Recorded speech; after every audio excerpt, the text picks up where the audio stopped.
guys, welcome to Science and Math Tutor.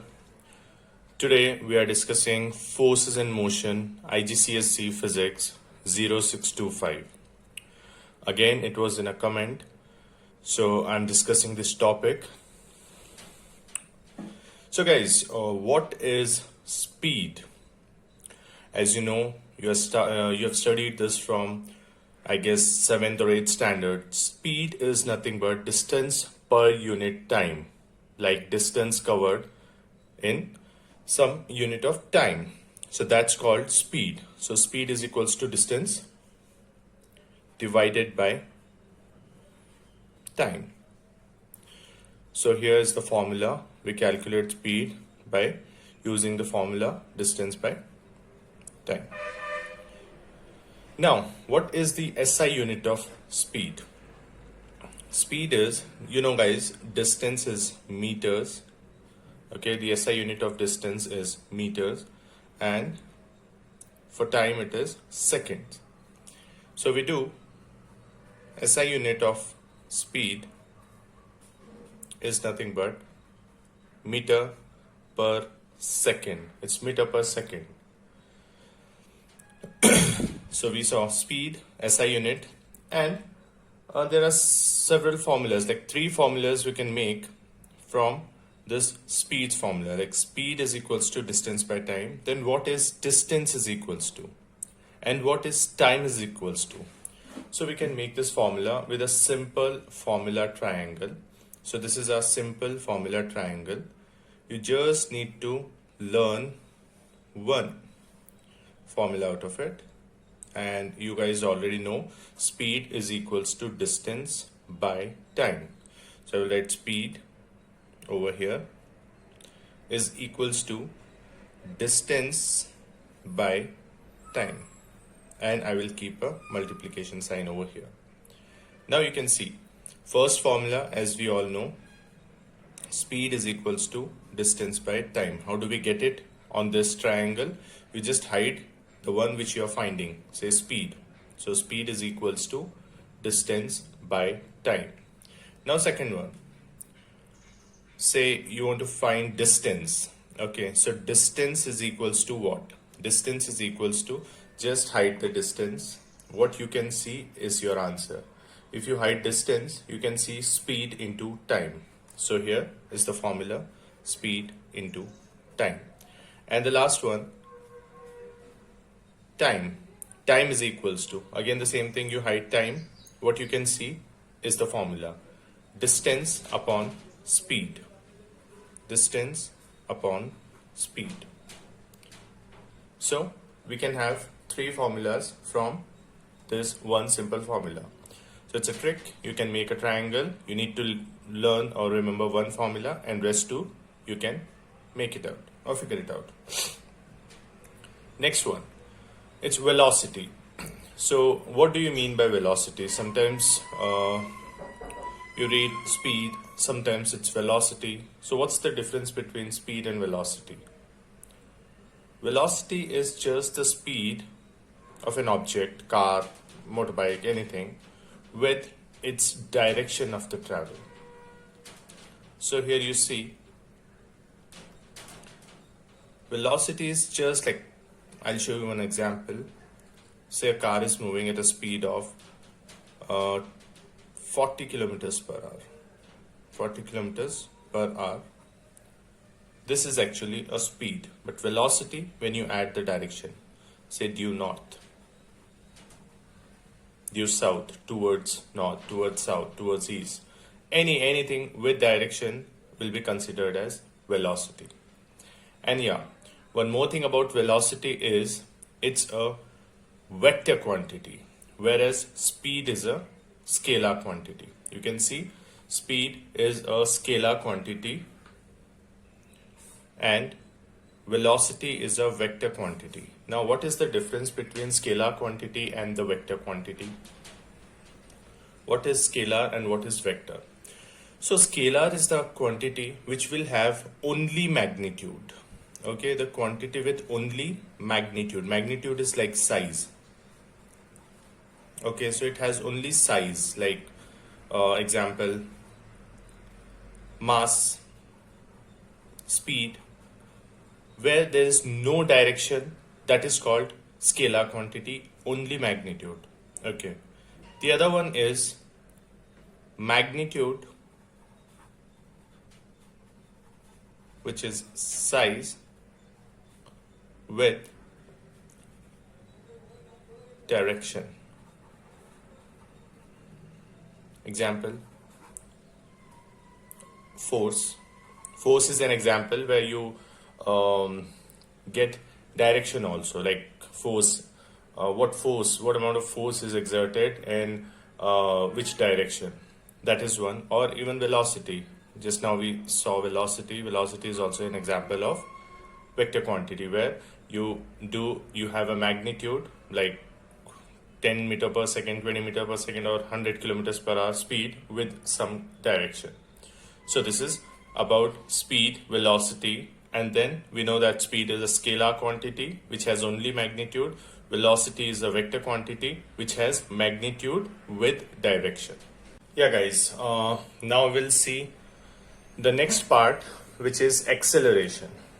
You know that what is an acceleration? Acceleration is basically increasing speed per unit time, the rate of change of velocity with respect to time.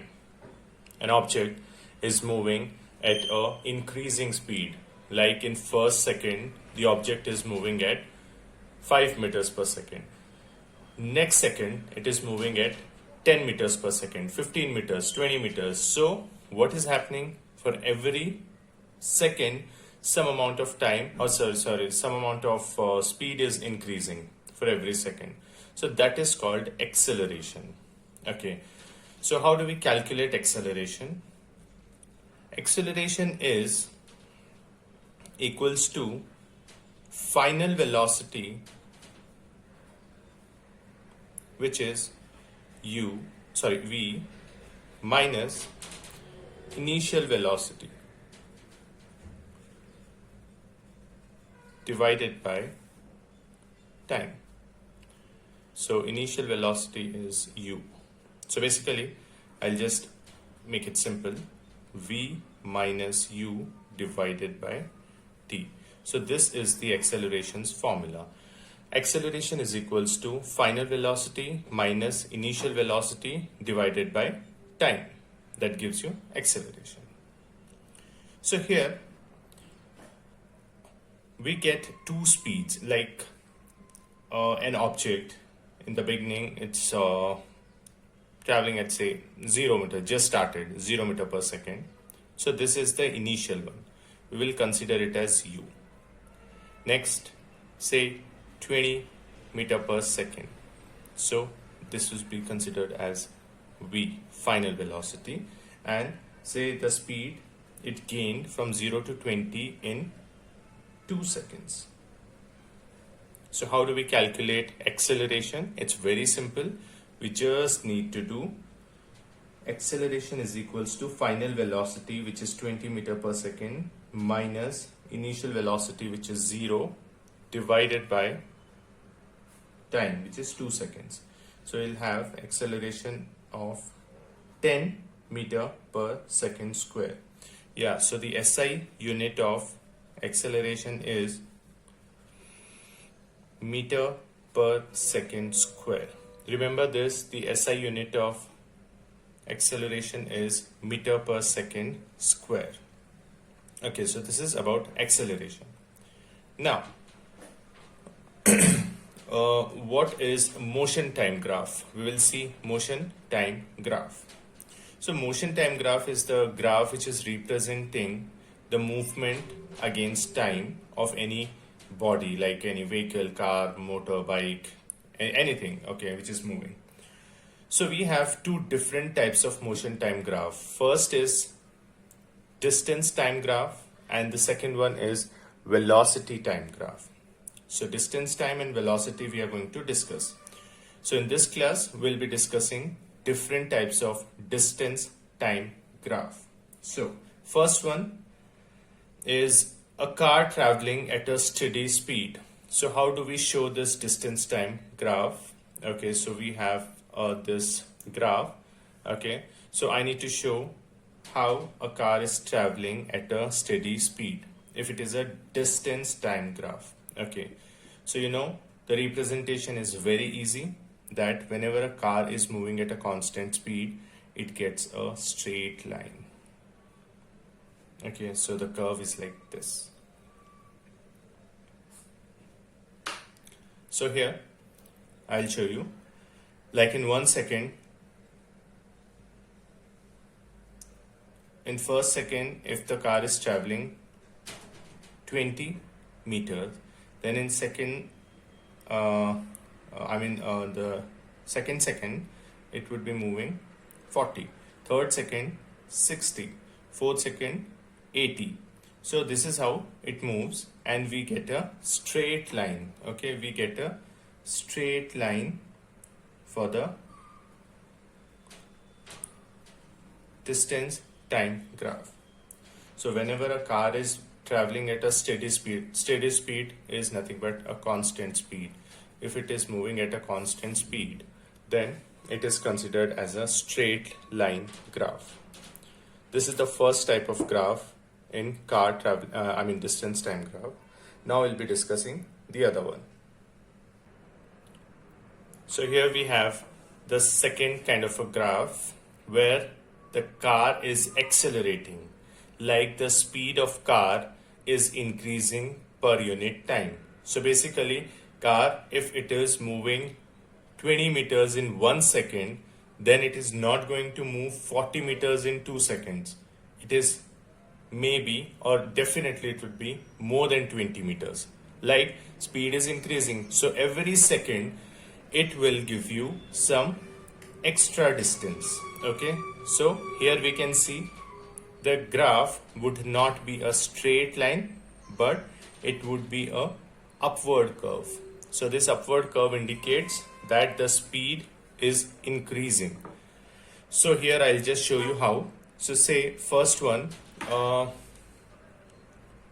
in first second it is considering 20, or it is covering 20 meters. So now you see in next second it is not going to cover 20 meters, it will move more than 20. So which is 20 plus 20, 40. So I'll just consider a bit more, 30. So total it's 50. So in first second it is 20 meters. Then next second it has covered 30 more, so it is 50 seconds. In next second it would be 40 more. So I'll go 50 plus 40, it's going to be 90. So something like this. So basically what I'm getting, the graph is having an upward curve. Okay, it is not showing a straight line. You can see it clearly. It is having a curve which is upward. Next graph is when the car is stopped, when the car is not moving. Okay, so what kind of graph, you guys easily predict this. When the car is not moving, that means the car is stopped at one place. So here I'll say a car is stopped around 60 meters from the starting point. So this is your starting point, and the car is stopped 60 meters from the starting point. So whenever a car is stopping, or the car is stopped, then there will be no curve, like there's no slope. It will have a horizontal line which indicates that the object is not moving, whether it's a car or any kind of object which is moving. So here the object is not moving. You get a curve which is just like a horizontal line. Okay, it indicates that the object is not moving. Then the last kind of graph in the distance time graph, we have when the car is decelerating. So what is deceleration now? So deceleration is exactly opposite to accelerating. Okay, acceleration. So acceleration is like per unit time speed is increasing. Okay, and deceleration is per unit time speed is decreasing. It's like when you are on a highway. I'm talking about acceleration. When you're on a highway and you get no car, nothing, you just keep pressing acceleration and the car is gaining its speed continuously, 40 meters per hour, kilometers per hour, 60 kilometers, 80 kilometers, like that. That is called accelerating. But then suddenly you see there's a big trailer or truck in front of you, or there is a toll over there. So you just press the brakes. So when you press the brakes, you just decelerate. Okay, the speed is decreased. So when you decrease your speed, that's what we call deceleration. So here speed is getting decreased per unit time. So maybe the graph goes like this. Okay, so maybe it is moving and then it goes this way. Okay, so it is called downward curve. The acceleration had an upward curve, and the deceleration is having a downward curve. So here we can see that in first second we'll have 20 meters, okay, and the next second it is not having 20 plus 20 40. Maybe I'll just keep it 15. So 20 plus 15 somewhere around 35, okay, and then next third second it will be 20 plus 20 plus 20 60, but not 60. I'll keep only 10. So 35 plus 10 is going to be 45. So what are you seeing? That the lines are not in a straight way. It is actually forming a downward curve. So this is called this is called a deceleration, when the car is decreasing its speed. So that's what we call decelerating. So I have shown you 4 different graphs in distance time graphs, or we can say motion time graph. So where first one was when the car was traveling at a constant speed. The second one was when it is accelerating, then when the car was stopped, and now the car is decelerating. So I've shown 4 graphs. Now the last thing I'm showing you, which is very important. Okay, so we can see now this is very important. Okay, gradient. Gradient is a simple thing, a slope upwards or a downwards. It's a positive gradient, okay, where you can say a speed is increasing, and it's a negative gradient, okay, where the speed is say decreasing, okay, or the values are positive and the values are negative. So gradient is nothing but the incline or slope in a graph. But the important thing is you are going to get at least 2 or 3 marks question on this in ATP mostly, okay, which is alternative to practical paper. Okay, this paper is going to be like alternate of practicals. And apart from that, you may get a question regarding this when you are finding speed of in a first or second question where you have speed time graph or distance time graph. There you need this gradient. So how do we find gradient? Gradient is, as we know in the math also, we have seen how do we find gradient. Gradient is just like we need to take 2 coordinates, okay, and we can just write them like x1, y1 as any coordinate 1, and then another coordinates we will take x2, y2, okay, and a simple formula gradient, we are representing gradient with m. So gradient is equals to y2 minus y1 divided by x2 minus x1, and we get the gradient. Okay, it's a very simple formula. But in physics here, it's mentioned clearly in the mark schemes also that you have to show a triangle method, okay, of gradient. How do we find gradient with a triangle method? So I will teach you how do we find gradient method in a triangle. So it's very simple. Again, you need to consider 2 points. So I will just go for this point, okay, this gradient, okay. This is say x1, y1, okay, and this one, last one, okay, x2, y2. But here we are not actually using this formula. What are we going to do is we will just make a right angled triangle from these 2 points. So I will just increase this line in horizontal, like on the x-axis, and then this is going to be the y-axis. Okay, now this part, okay, this part is known as rise.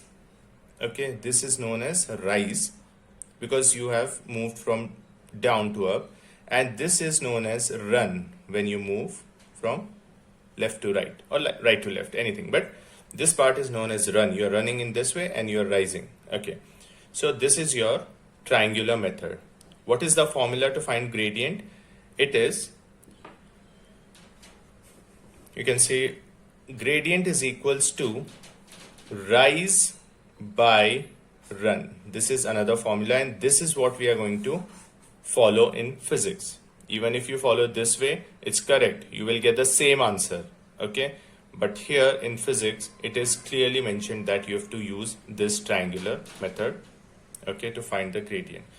So I will just show you here how do we find rise. So m is equals to, so you tell me what is rise. Rise is from here, from mark 20 till 80. So 80 minus 20, it is 60.